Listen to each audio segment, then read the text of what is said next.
Halo teman-teman sekalian, pada video kali ini akan dibahas mengenai taksonomi Bloom.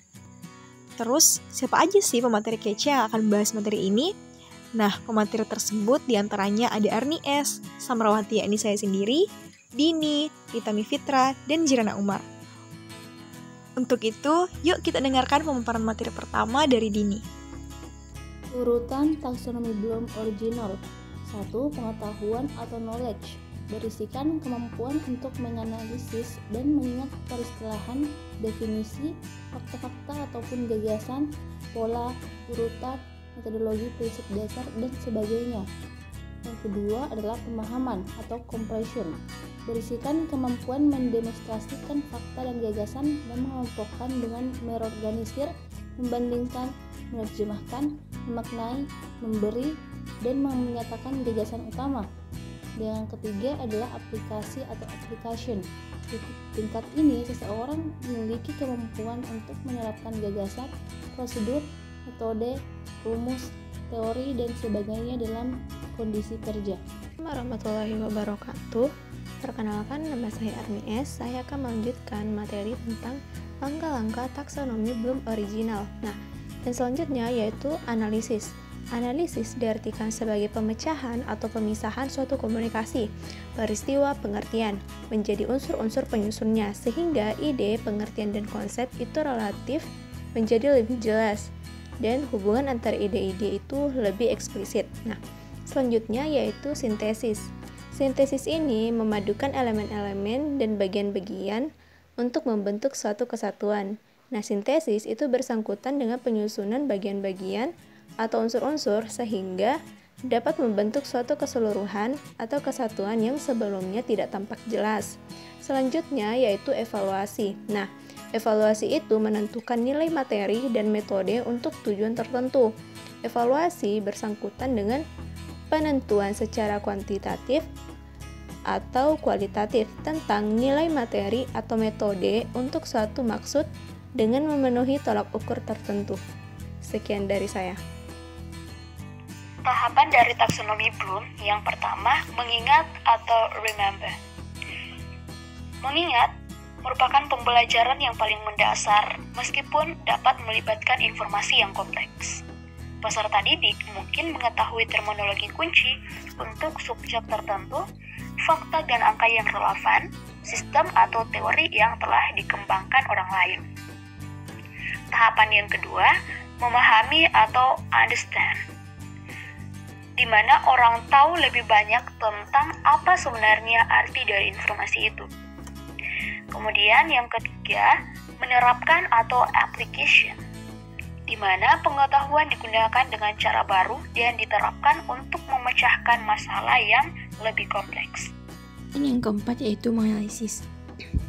Nah, menganalisis ini dapat diartikan sebagai dapat mengenali, menguraikan serta mengkritisi suatu struktur bagian atau hubungan. Nah, yang termasuk dalam kategori menganalisis ini yaitu proses mengurai suatu materi menjadi bagian-bagian penyusunnya dan menentukan hubungan antara bagian-bagian tersebut dan hubungan antara bagian-bagian tersebut dengan materi tersebut secara keseluruhan. Kategori proses menganalisis ini mencakup proses-proses membedakan, mengorganisasi, serta menghubungkan. Poin yang kelima yaitu mengevaluasi. Nah, mengevaluasi ini diartikan sebagai mampu menilai hasil karya, mutu suatu tulisan berdasarkan norma internal. Kategori mengevaluasi ini diartikan sebagai tindakan membuat suatu penilaian yang didasarkan pada kriteria dan standar tertentu. Kriteria yang paling sering digunakan dalam proses mengevaluasi ini yaitu kualitas, efektivitas, dan konsistensi. Kriteria-kriteria ini ditentukan sendiri oleh siswa. Standar yang biasa digunakan bisa berupa standar kuantitatif maupun standar kualitatif. Standar-standar tersebut kemudian diterapkan pada kriteria-kriteria yang dipilih tadi. Nah, kategori mengevaluasi ini mencakup sejumlah proses kognitif, yaitu memeriksa dan mengkritik.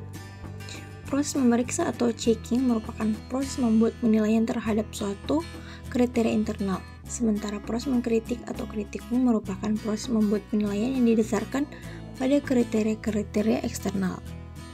Poin yang keenam yaitu mengkreasi. Mengkreasi ini yaitu dapat menghasilkan karangan, teori, klasifikasi, proposal, tulisan ilmiah, serta karya. Pada kategori mengkreasi ini merupakan proses menyusun sejumlah elemen tertentu menjadi satu kesatuan yang koheren atau fungsional. Tujuan-tujuan pengajaran yang termasuk ke dalam kategori mengkreasi ini yaitu mengajarkan pada siswa agar mampu membuat suatu produk baru dengan mengorganisasi sejumlah elemen atau bagian menjadi satu pola atau struktur yang belum pernah ada atau tidak pernah diprediksi sebelumnya. Proses kognitif yang termasuk ke dalam kategori mengkreasi ini biasanya juga dikoordinasikan dengan pengalaman belajar yang sudah dimiliki oleh para siswa sebelumnya.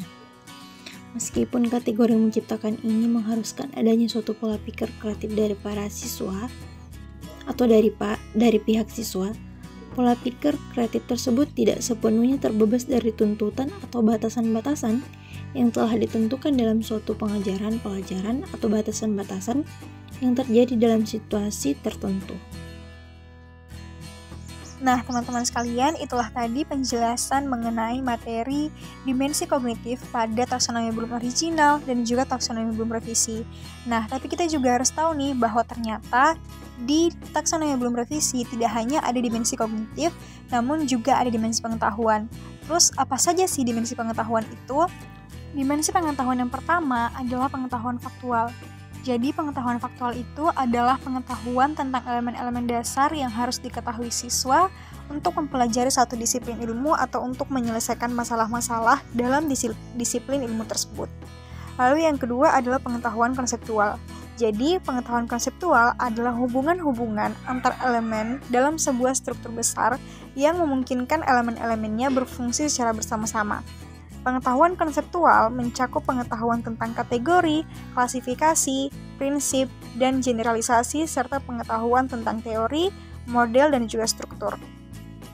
Dan yang ketiga adalah pengetahuan prosedural.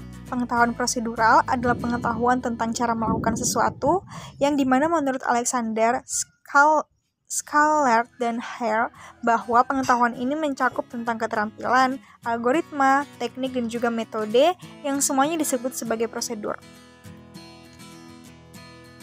Nah, itulah tadi pemaparan materi dari kami mengenai taksonomi Bloom. Terima kasih teman-teman yang sudah menonton sampai akhir. See you!